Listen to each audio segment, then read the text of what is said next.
tout ça. Donc je me prends une claque pour ça. Mais on me dit oui, t'inquiète pas, t'auras les vacances scolaires et tout. Ça suffit pas. Hein. Mais bon. Donc, vient maintenant le M2. Donc le M2, très simple. Le M2, je vous explique. C'est la même chose. On repart sur de nouvelles bases. C'est les mêmes attendus. Donc évidemment, je valide mon M1. Hein. Je ne l'ai pas dit dans la première partie, mais je le valide sans souci. Le M2, tout se passe plutôt bien. Là, on sent qu'il y a beaucoup plus de maturité aussi dans ma personne. En tout cas, moi, je me sens beaucoup plus armée. Il y a une chose aussi dont j'ai pris conscience bien plus tard, c'est qu'à l'époque, je ne me sentais pas forcément mature. Et je pense que c'est ce qui explique aussi mes échecs.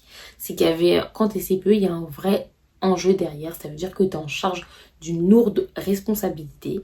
Et c'est vrai qu'à 23 ans, d'avoir vraiment cette maturité dans la tête, c'était vraiment pas dit, c'était pas acté. Et honnêtement, encore une fois, je me dis que si je l'ai pas eu, c'était pas le hasard. Franchement, c'était pas le hasard, mais je n'en démordais pas. Je me disais, je vais repartir, quoi. Le M2 démarre, c'est à peu près les mêmes choses. Voilà, c'est vrai que le M2, ce qui m'a le plus marqué, c'est déjà on arrivait dans la période Covid, donc je ne l'ai pas fini entièrement en présentiel. Ensuite, il y avait un mémoire qui a été fait du coup noté que à l'écrit. Faut savoir qu'on était vraiment bénis cette année-là. Waouh! Ceux qui étaient en master savent. Master 2 en plus. Savent. Donc c'était trop cool. On a mieux géré ça et tout. Et on repasse les épreuves du concours. Et là, c'est pareil. Le chaos, les gars. En fait, la première fois, c'était le stress. C'était... En fait, comment dire ça, c'était vraiment le sentiment de choc par rapport à la vision concrète de ce que c'est, de ce que ça voulait dire de passer un concours. Mais en fait, le M2, enfin, les épreuves écrites lors du M2, oh, je me prends un mur. Ça veut dire que les sujets, pardon, ne m'inspirent pas. Aïe, aïe, aïe, aïe, aïe. Je sens que vraiment, j'ai pas d'aide. Là, je vais pas d'aide, les gars. Mais j'en démords pas, je me dis pourquoi pas. Au final, dans mes souvenirs, je crois que j'avais eu 9 et 9. Je suis dégoûtée. Enfin, je suis déjà mieux parce que je m'améliore. Mais je suis toujours dégoûtée parce que je me dis, waouh, la méthodologie, je la maîtrisais pas. Je l'avais pas encore bien captée aussi. Et encore une fois, c'était un master, clairement, où il fallait être à fond. Et pour être sincère, je pense que j'étais à 60%.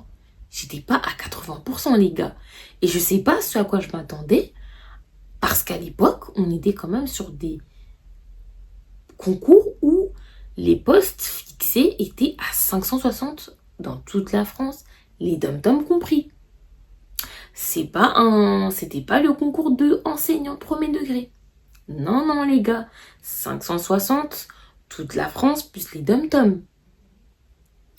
Donc franchement, j'étais dans ma lune. Je sais pas où est-ce que j'étais, mais j'étais dans ma lune, les gars. J'étais clairement dans ma lune. Ce qui fait que je me suis dit, ok, là, je sais plus quoi faire. Mais il faut que je fasse quelque chose parce que on peut pas continuer. C'est trop.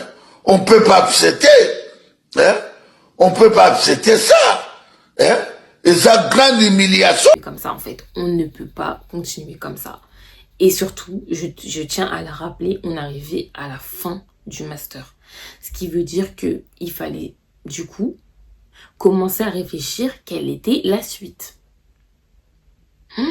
Et là, je vous raconte pas l'angoisse. Parce qu'à ce moment-là, je me dis, pourquoi j'ai fait ce master? Oui, parce que je répète, ce master ne permet que de travailler dans l'éducation nationale. Et en plus, en contractuel, si tu n'as pas le concours. Du coup, vient la fin du master, je l'obtiens. Mais là vient, du coup, savoir quelle est la suite. Du coup, avec ma mère, parce qu'on est très fusionnel, je réfléchis sur mon avenir. Je me dis, je peux pas rester sur un échec. Et j'ai fait ce master parce que je voulais faire ce métier. Du coup, plein d'enseignants et de mon master, du coup, plus ma mère, tout le monde essaie de me convaincre de me dire de faire AED, donc assistante d'éducation. Je me lance dans le métier d'AED, franchement 2021-2022. En fait, j'ai fait ça 2 ans, mais la première année, c'était dans un collège. Et du coup, je me dis, bon, ça va sûrement m'aider, ça va me faire prendre en maturité.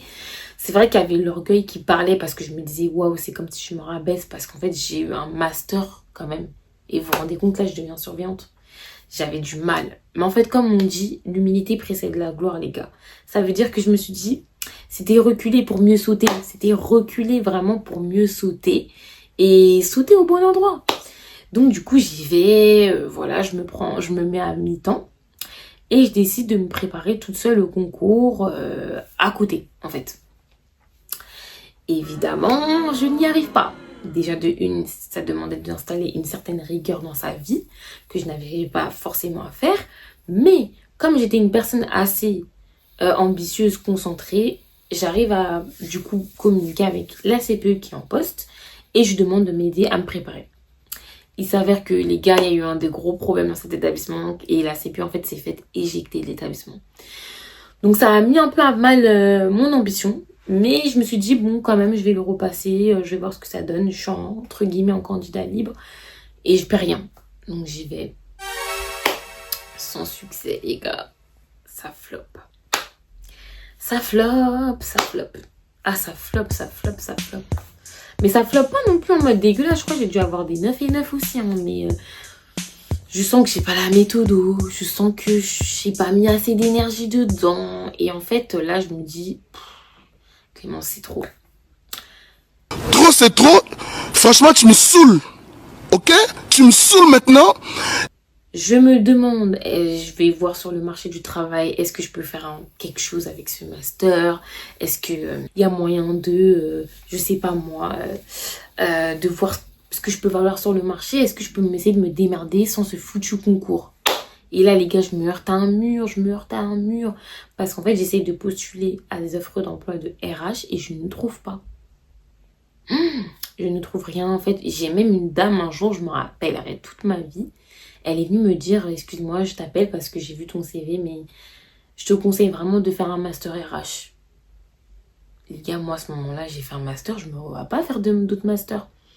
Ça veut dire que je me pose vraiment la question de qu'est-ce que je vais faire et comment je vais m'en sortir parce qu'en fait, c'est pas du tout ça que j'imaginais pour ma vie et dans la suite. Donc là, j'en démords pas.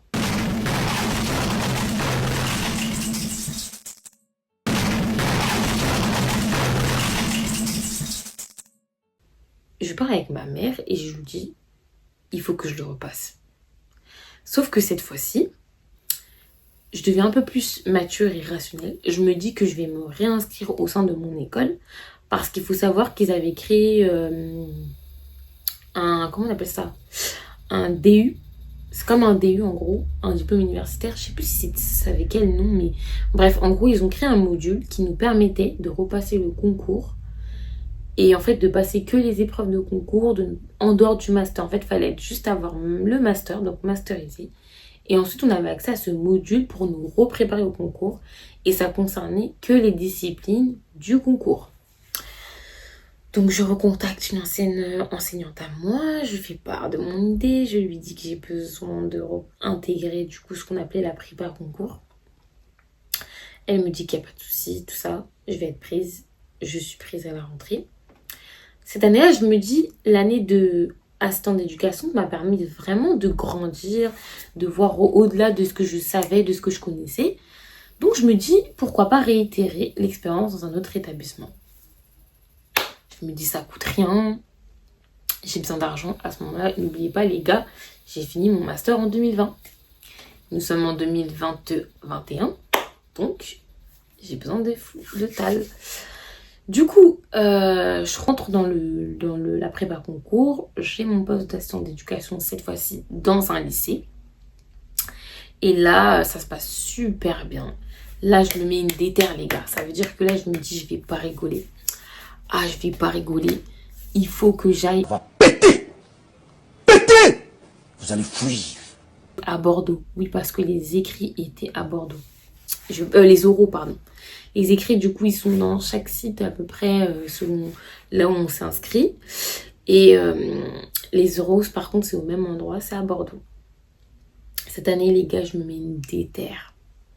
Je suis plus là pour rire, en fait. Je suis plus là pour rire.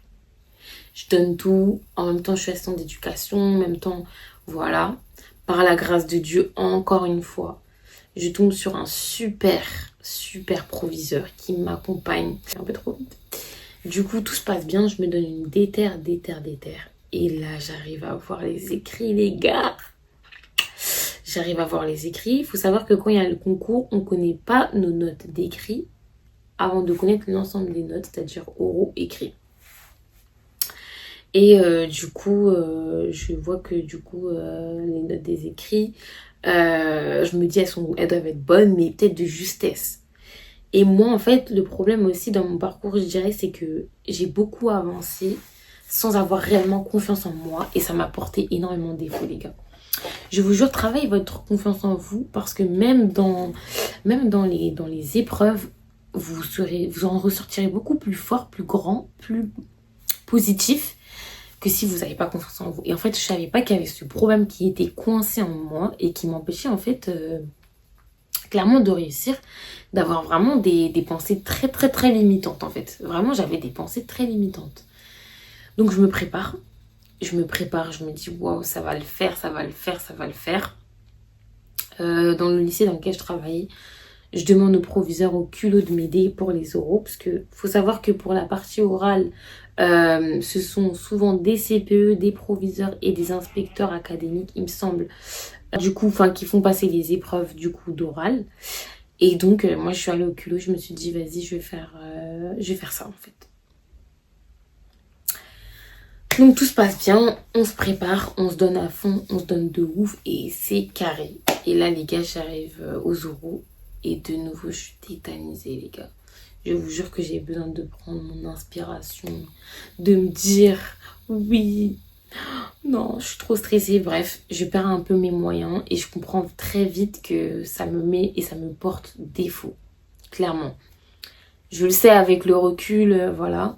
Mais j'ai eu des très bonnes notes aux écrits. J'ai eu 11 et 14 ou 13 et demi, je sais plus. Bref, cette année-là, franchement, je m'étais donnée à 80%. Les années, je vais pas mentir, je me donnais à 60, à 45. Mais je me donnais pas du tout à 80%, les gars. Parce que j'avais pas compris que la technique pour un concours, c'est se donner à 80%. Et je pense que, comme je vous l'ai dit, j'avais besoin d'atteindre ce niveau de maturité pour pouvoir vraiment comprendre les enjeux et les attentes. Avant ça, je pensais que oui, voilà.